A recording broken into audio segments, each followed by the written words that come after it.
Welcome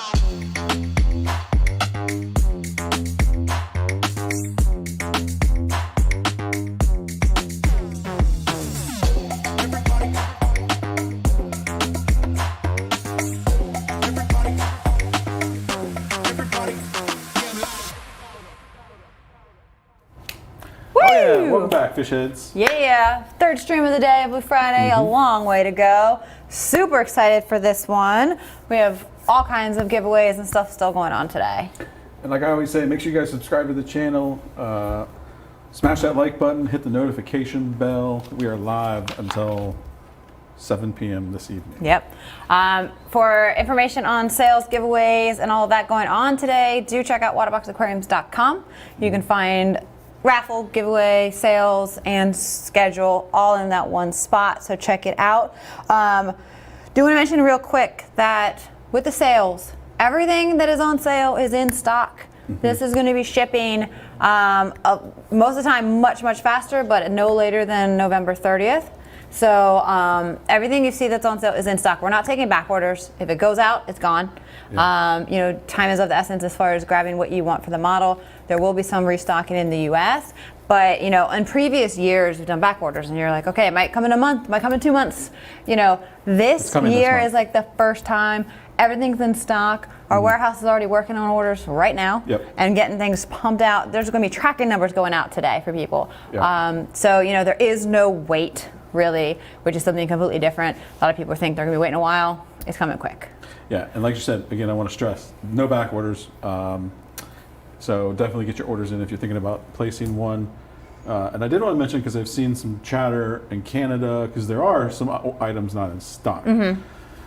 We won't be opening them up if stock doesn't arrive, but I do want to mention that if you're like, well, I really want to get the product on sale, we are going to be having some sales later this year in Canada for like Boxing Day and stuff. Right. So yeah, so right now what's in there. Blue there. Friday, there will be some opportunities later on. Yeah, what's there is what's there in Canada right now. So if it's something you're looking at, you want to get on sale, grab what we have for now. Otherwise, you know, we're going to try and do something a little bit later in the year for Canada specifically. But for the fun stuff, we have 3 $500 gift cards being given away in this stream. The entries are open now. Go to the website for the stream hour of 1 p.m. There's going to be a button. Get your entry in there. You have until 1:30 to get those in. We'll also be dropping bonus word throughout the stream, and that is going to get you extra entries into the same area. And we'll be giving away 3 $500 gift cards at the end of the stream. Yep. Free money. Free money. Free Waterbox cash. And even more stuff we're giving away. $5,000 times 2 gift cards for the grand prize. That is on the website as well. That is open until 6:59 p.m. Get your entries in. There's social actions for more. We will be drawing those 2 winners at the end of the day on the 7 p.m. stream also. There's a lot of money being given away. Over $30,000. So take advantage of your chances to get some free money. Again, our sales running November 3rd to November 10th. Take advantage. You can get all the details on those sales at waterboxaquariums.com or in your respective market. Saving up to $3,000. Yes. Big, huge savings. Again, this is our biggest sale event of the year, so if you want to take advantage of it, make sure you do it quickly. Yeah. So, as you guys know, we're doing a raffle for Coral Restoration Foundation. Trying to raise money for them. Wonderful people, wonderful organization, one of the largest coral restoration efforts on the planet. Yes. So if you guys haven't already, again, hop over to waterboxaquariums.com. There's a little raffle section. Click on that. You can donate a little bit of money to get entries to win one of 2 $5,000 gift cards for Waterbox. For such a good cause. Every dollar goes to Coral Restoration Foundation. And to tie into that is, you know, we have Roxanne here from Coral Restoration. She's going to tell us about what they do, what's been going on this year, why they need our help so bad. You know, so it's been a great stream. Yeah, here she is. Hey, welcome Roxanne. Thank you so much for joining us. Yeah, thank you for coming back. Hi, Rich and Jeff. It's good to see you again. Thank you for inviting us back again. Thank you for the ongoing support. Always a pleasure. We love what you guys do, and looking forward to sharing all of this with those viewers so they understand the importance of everything as well. Yeah, so Roxanne has a little presentation for us. So we're going to talk about what is CRF, what's your mission, and talk about just everything about coral restoration, give these viewers all the good stuff. Yeah, happy to. So let's dive into this. I know that there's lots of people who are probably repeating and that they all new, but let's just, go over a bit of a review. So, Roxanne, give me just 1 second because we lost your audio on the presentation. oh no. They're working on that for a second. Okay. So again, while they're working on that, I do want to mention, so we've raised over, what did we just checked? What did we raised so far? About 12,000. Yeah, so we're almost 12,000, you guys. So head over to waterboxaquariums.com. Make sure you guys support CRF, wonderful organization. And if you don't, you could win one of two $5,000 gift cards. Yeah. Let's give it a quick tryout. All right, so we're going to try again. So go ahead and talk. We're going to load the presentation, see what happens. There you go. Nope, no audio. No? No. No! It was working a minute ago. So we do have, and they'll tackle this next, is the code says it closed at 11:30 for this stream. So Yeah. we'll wait for that. The button is not working, that it already closed at 11:30, the entries. So that'll be next on the list of things to work on. Keenan is going to just lose his mind. We're just troubleshooting throughout the streams. Well, do you want to jump through some of these questions now while they work on that? Or Oh, we have video that go with the questions. Oh, okay, so we can't Yeah, do that. yeah. We'll let them You work know on it. what? While we figure this one out, can we just go through the questions? Okay. We'll show the videos and then the presentation can come as, I know it's, Okay, so you can show the videos? yeah, the Okay. video's good. It's for some reason, her audio when we put into the presentation gets cut out. And Okay. So we're going to dive into the presentation once I get that fixed. But for right now, we'll talk about what's going on this year with the reefs and what you guys are facing. And then we'll come back to what CRF is. We're going backwards. So let's just go. We'll start with that and then just let them have some time to troubleshoot. So if you want to go ahead and get started. Yeah, I'm just reading the comments. They say they hear, but Oh, you guys don't hear. I mean, right, they hear, but we don't. Oh. I can talk through the presentation without the slides. Yeah. Let's just do that, Keenan. We don't. Yeah. So do you want to? So if they can hear her, then why don't we just go ahead? We just won't hear it. Let her do her presentation. We just can't hear it. She doesn't need us for the presentation side. Okay, well, let's make sure they can hear her. Okay, so we're going to let her start her presentation. Please, and anyone in the comments for Facebook and YouTube, just confirm that you can hear Roxanne talking while she has her presentation. And then if we will go from there. Try it out. Awesome.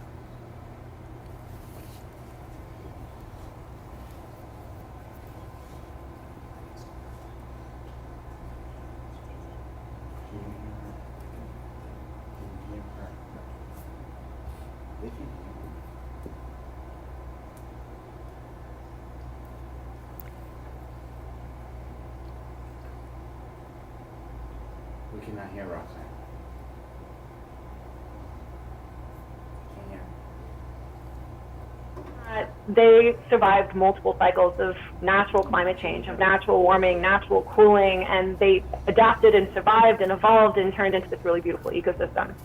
But in the last 100 to 200 years, these really vibrant systems have turned into more what we consider graveyards. And it's basically dead coral skeleton is what a lot of divers are now seeing on coral reefs.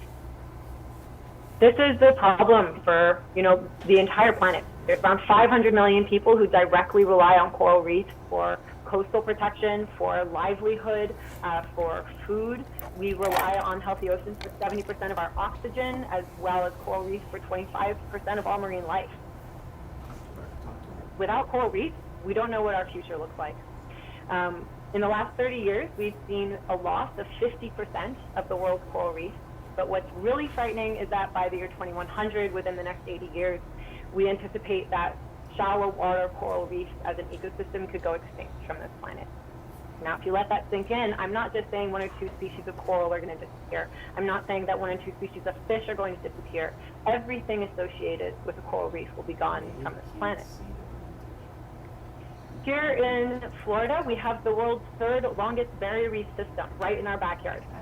It's the third longest barrier reef in the world. It's the only one the United States has. And here in the Florida Keys, we represent about a third of it.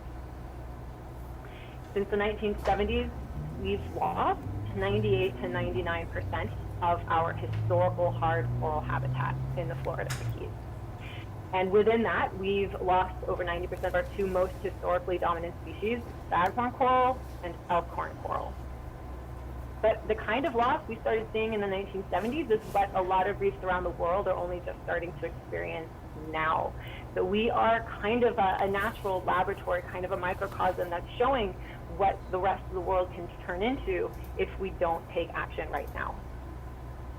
So I talk about degradation, and unless you were here through the 1970s, which I wasn't, or you've seen pictures or you've seen it on a regular basis, it's kind of hard to imagine what that is. So we're going to look at a time series of Perrysport Reef from the, which is a classic, iconic reef here in the Florida Keys.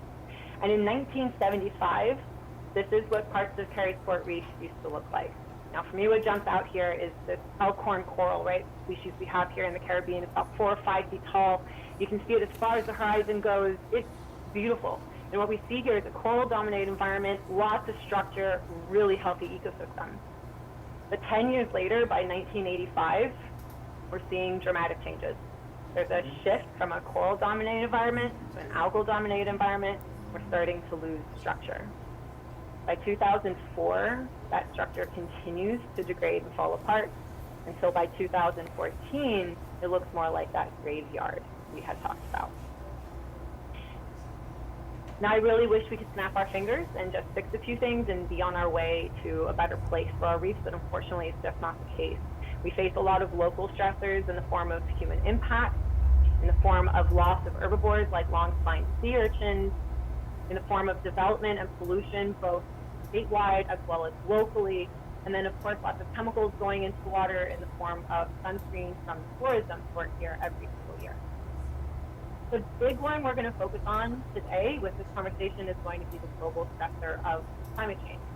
Now, I mentioned that coral reefs have survived lots of natural cycles of climate change, and those take place over a really long time frame, hundreds of thousands of years. And we're seeing changes in our environment, particularly in terms of temperature, that are taking place in just a couple centuries. Now, everyone here knows, go over it really quickly, but corals have a relationship with a small symbiotic algae called zooxanthellae that allows them to get extra energy from sunlight, right?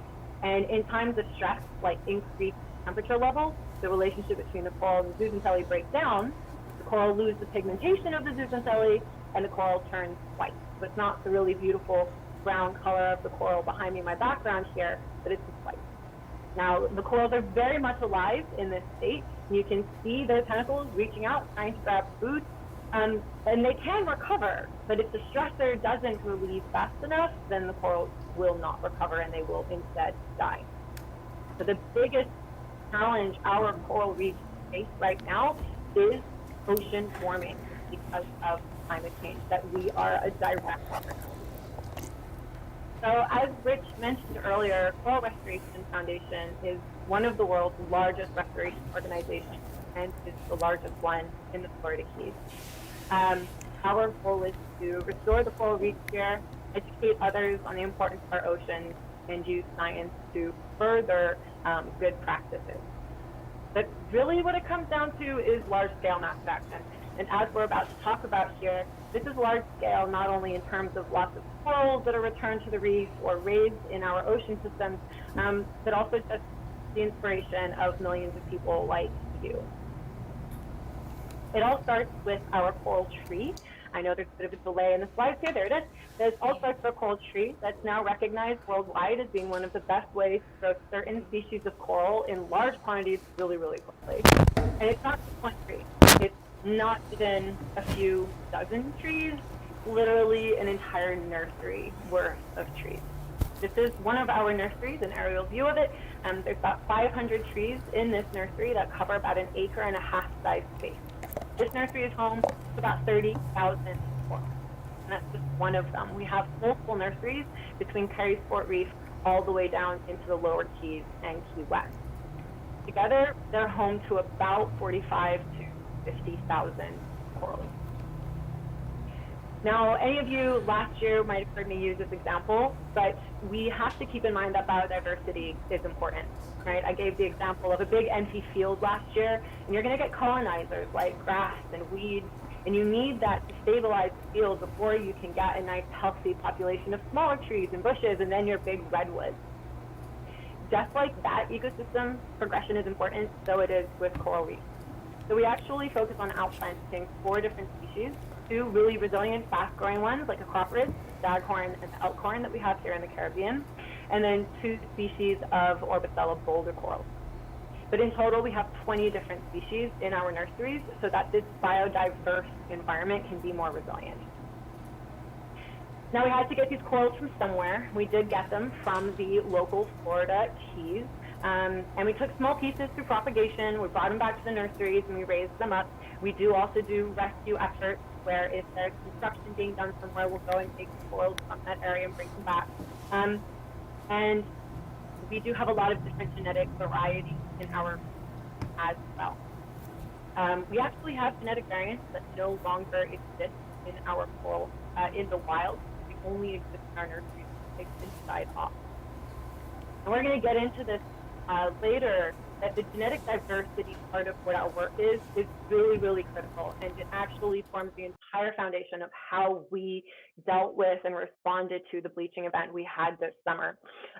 Just as biodiversity is important to an ecosystem, genetic diversity is important to the resilience of a population or a species.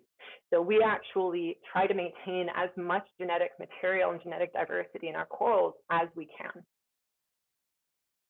Once the corals are big enough, like basketball size or so, we'll harvest 1 piece off of them, and then we will take them to their new reef homes. This might be 5 minutes away, might be overnight. As a result of needing to transport corals, we've created something called a coral bus, and we'll mention it later on as well. That's essentially like, you know, a giant aquarium that makes it nicer for the corals to move. It's more climate controlled, it's aerated, and that's really been a big changer for us. But once we get to where the coral reefs are going to live, we'll grab a small subset of them, and then one person will do direct attachment of the corals to the reef through a 2-part marine epoxy. And it's not just, you know, a few dozen corals that we do this with, it's hundreds of people with thousands of corals, so that it adds up to a lot over time.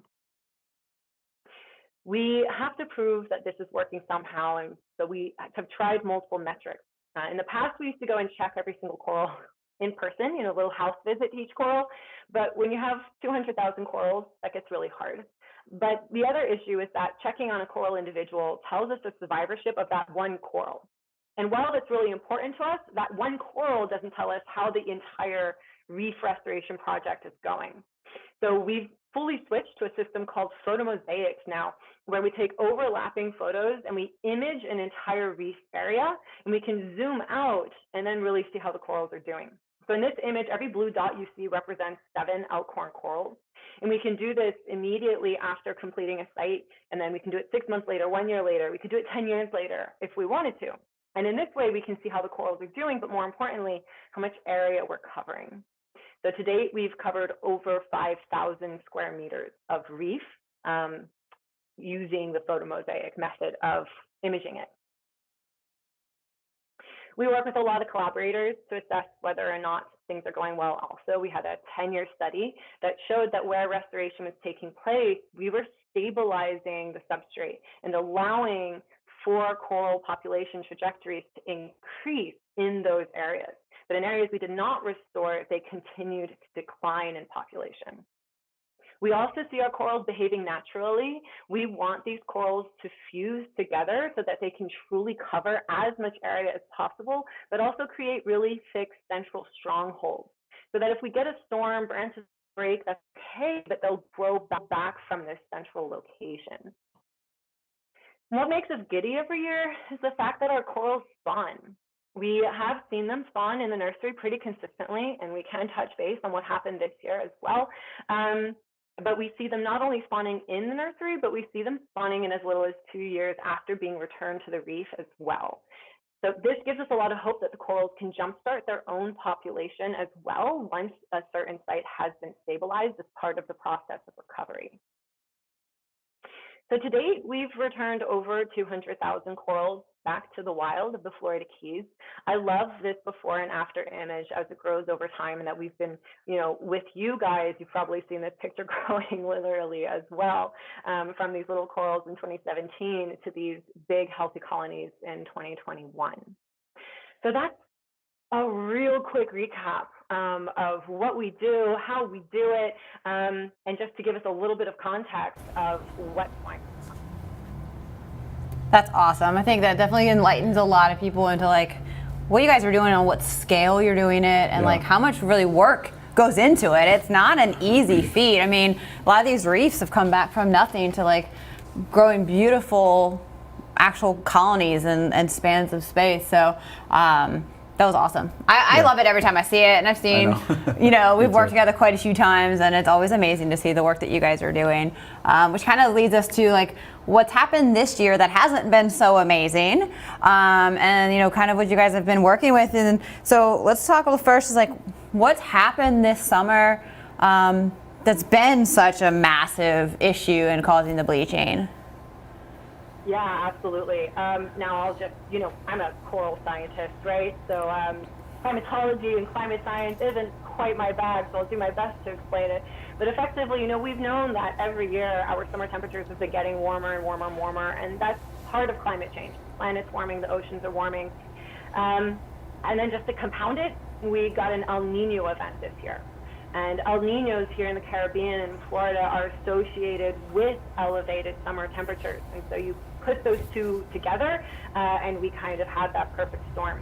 And the difficulty is that El Nino events, they can take a few years to resolve. So this was year one. We don't know what's going to happen next year, but that is what happened. We saw the temperatures increasing much earlier and much faster this summer than we had in previous years.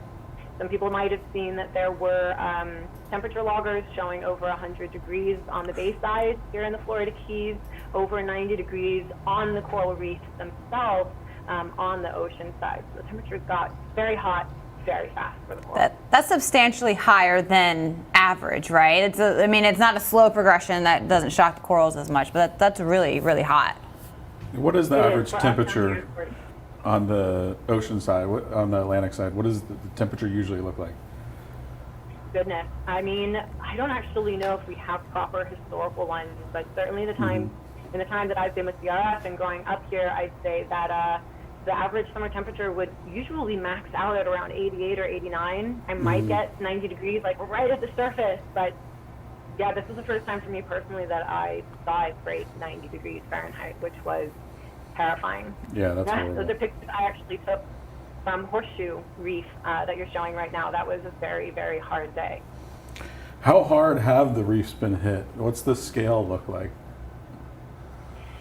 So that's a really emotional story, and it's something I don't fully have an answer to yet.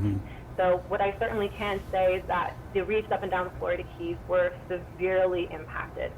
We don't know the length that it's gone to yet. We've been taking those photomosaics that we've been talking about, and in a few months' time, once the mortality actually really starts to sink in and we have those photomosaics, we'll know the full extent. But as you've been seeing in these pictures, it was severe. The bleaching happened very quickly in a very short period of time. It's so sad to see that stuff. I know.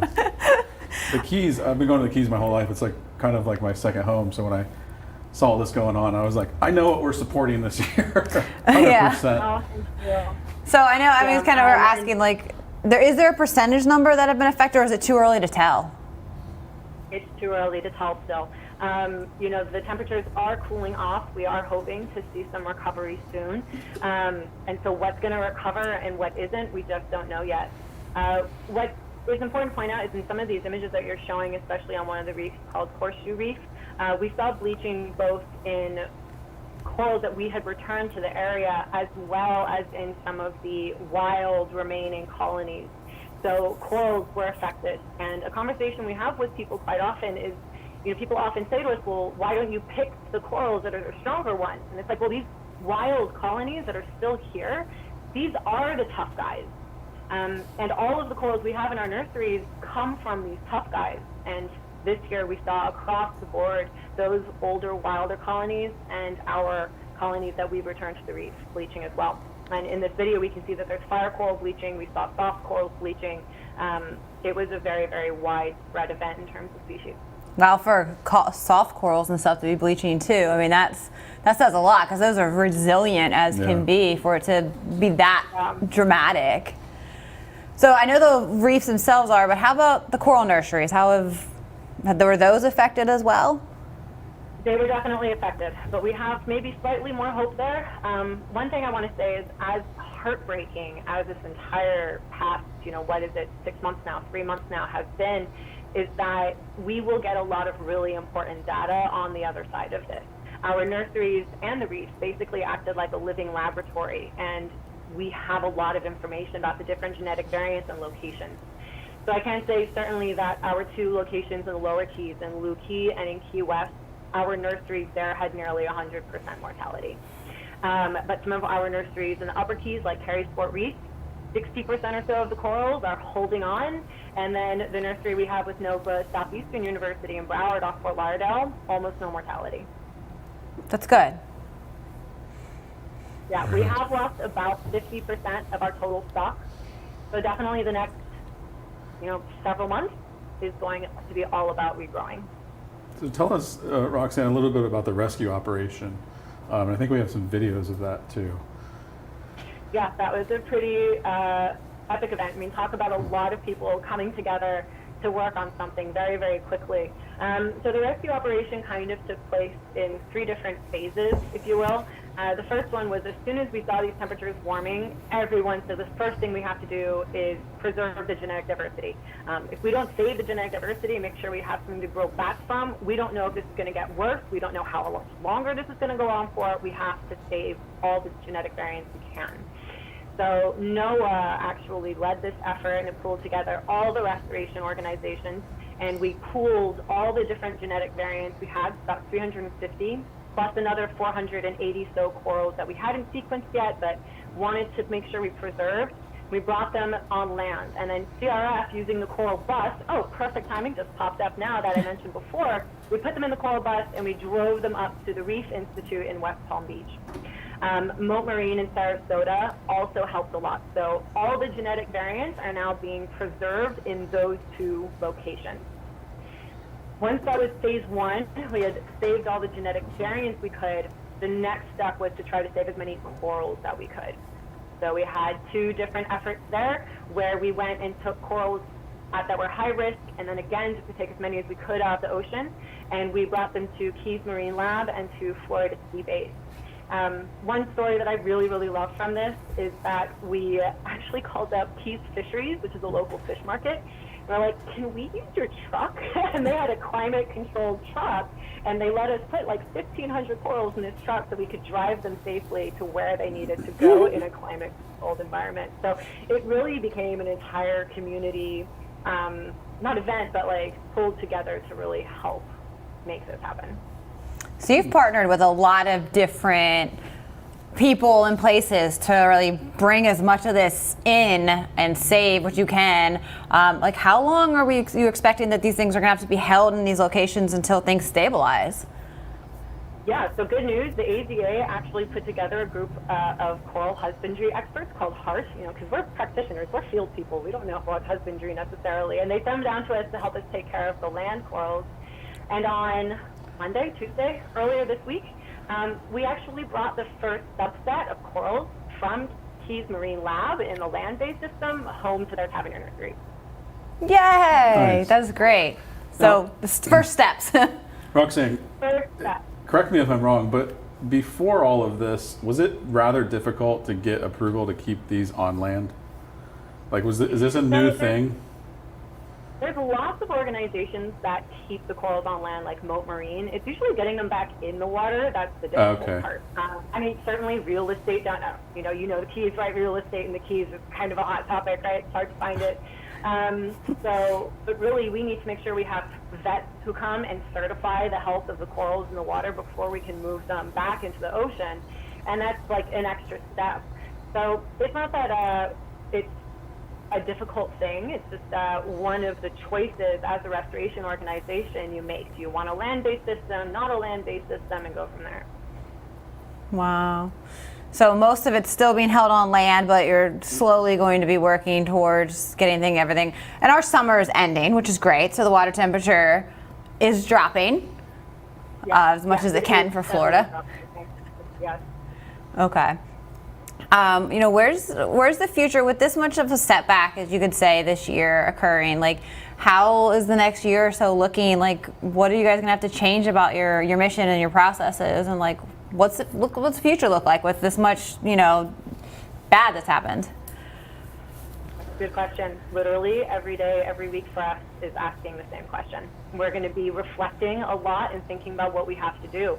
If the El Nino event doesn't let up, we might be facing another really tough summer, in which case, what does that look like for us? So right now, we're in the process of, yes, getting all the corals back in, but trying to assess what is our restocking going to look like, what is our propagation plan going to look like, what is our outplanting plan, the actual returning of the corals back to the reef.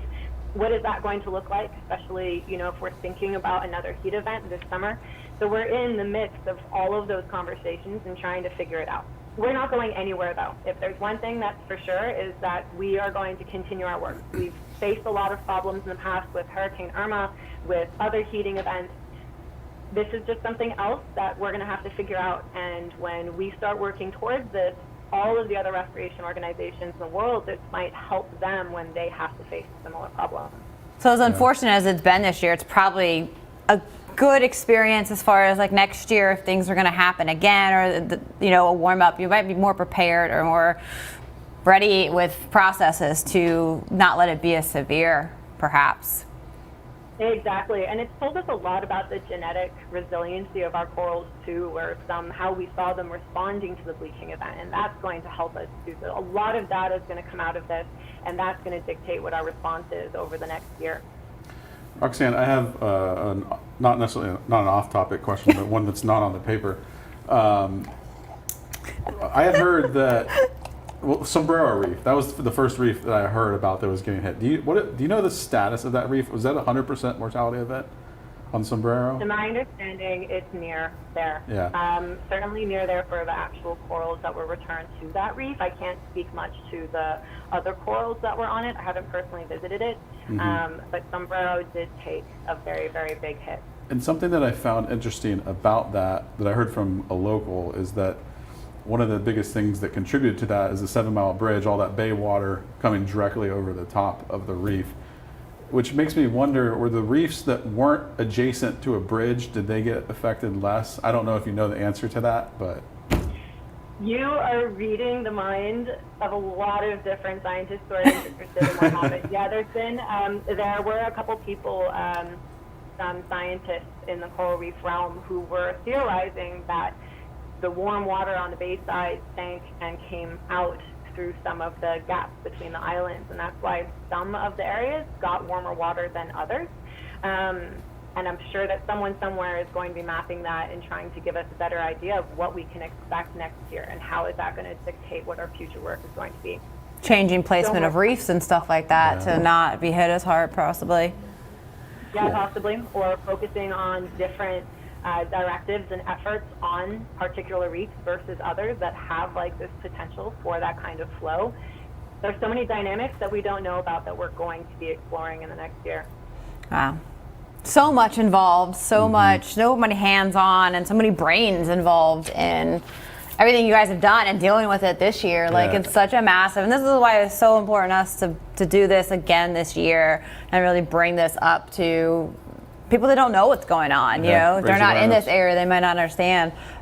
So hopefully, with this raffle going on, we're reaching a lot of people to see what you guys are really doing.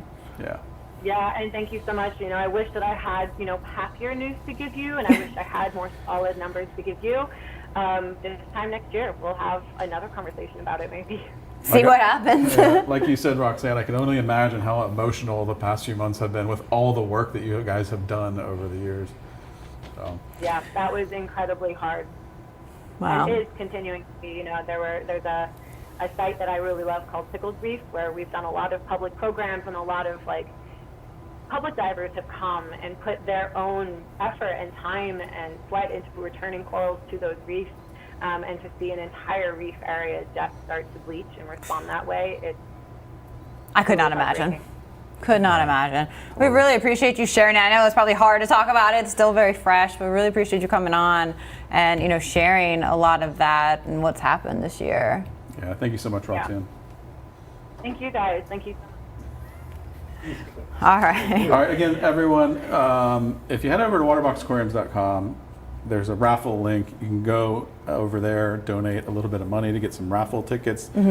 By buying those raffle tickets, you get entered to win one of two $5,000 Waterbox gift cards. So it's worth supporting the cause, even if you don't win. So definitely, 100% of it's going to coral restoration.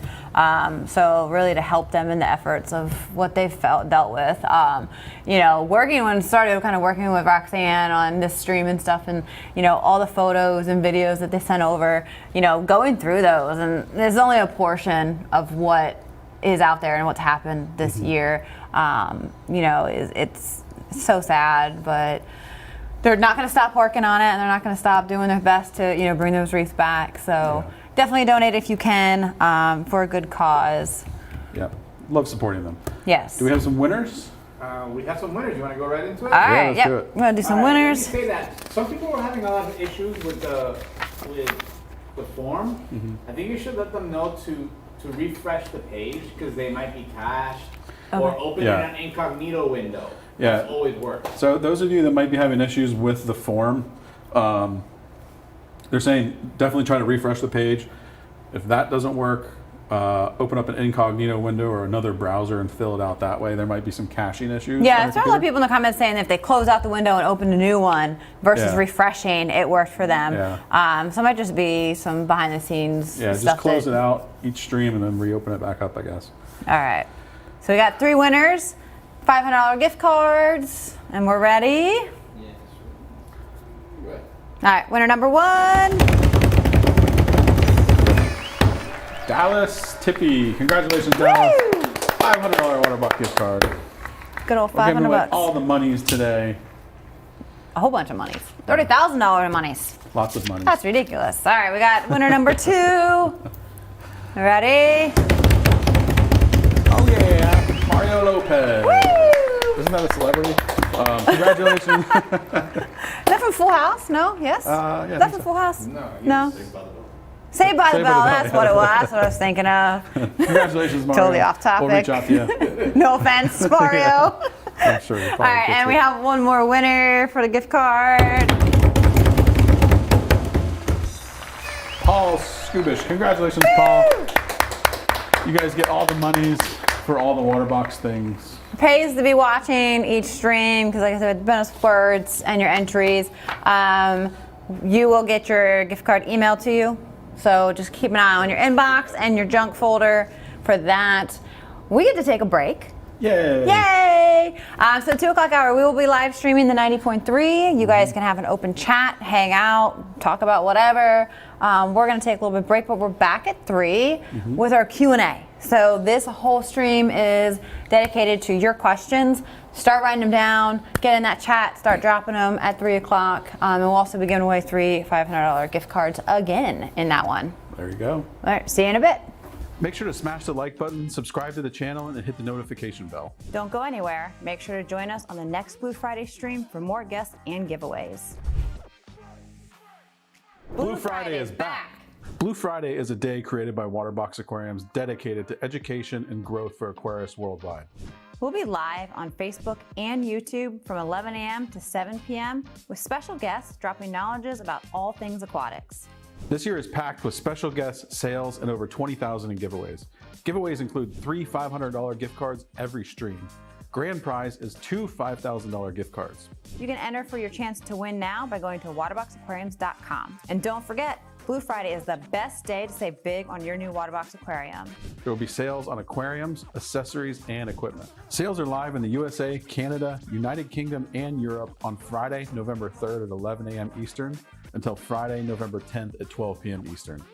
Waterbox is committed to doing our part in protecting and restoring the world's oceans, reefs, and waterways. So to keep that promise, all proceeds of the Blue Friday 2023 raffle will be donated to the Coral Restoration Foundation. We're raffling off 2 Waterbox gift cards, each valued at $4,999 to benefit the Coral Restoration Foundation. To learn more about Blue Friday, visit waterboxaquariums.com.